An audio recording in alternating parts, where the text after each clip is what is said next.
Speaker of the House, Mike Johnson, is showing his true colors, and they are, quite simply, very concerning colors. We know that religious precepts and public policy do not and cannot mix in a democratic society. We cannot allow any politician to impose their religious mandate on the rest of the American population. The videos I'm about to show you suggest the Speaker of the House, Mike Johnson, is on a dangerous path that will allow him to justify any action and any behavior through his religion. Watch the first part of the video.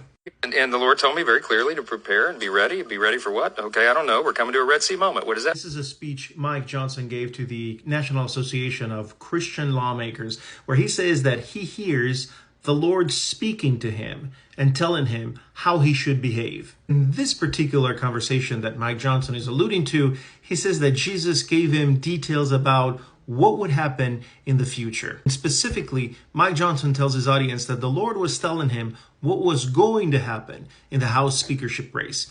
Here's another part of the video.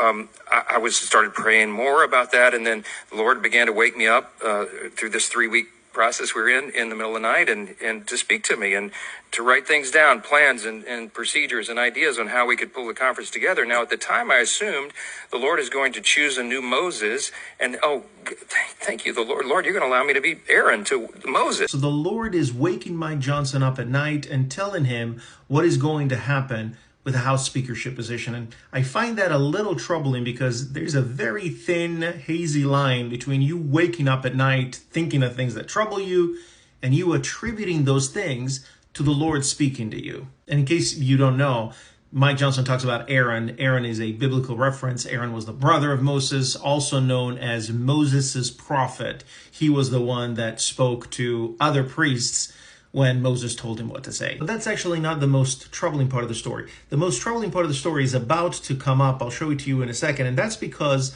according to Johnson's story, after Kevin McCarthy was removed and the House attempted and failed at nominating several other speakers, the Lord was talking to Johnson, telling him not just to be a good leader in all this, but telling him that he, the Lord, wanted Johnson to be Moses himself.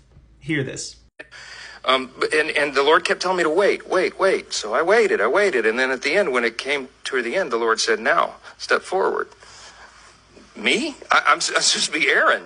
No, the Lord said... I personally find this entire affair bleak and dangerous. Bleak because it reveals a sense of grandiosity by Johnson, who is convinced that he is the chosen one, that God chose him like God chose Moses to lead people. But most importantly, it's dangerous. Dangerous because it tells us clearly that Johnson is wielding power, public office power, convinced that he is on a mission from God. And historically, two things happen when you're convinced that you're waging a crusade on behalf of God. Number one, you can convince yourself that whatever you want to do isn't what you want to do, it's what God wants you to do. Number two, you can justify any actions and any behavior to achieve goals that you say aren't your goals, but they're goals that come from above, from a higher authority. Mike Johnson is telling us that he represents people in the United States who are convinced they're waging a battle that is spiritual and not political.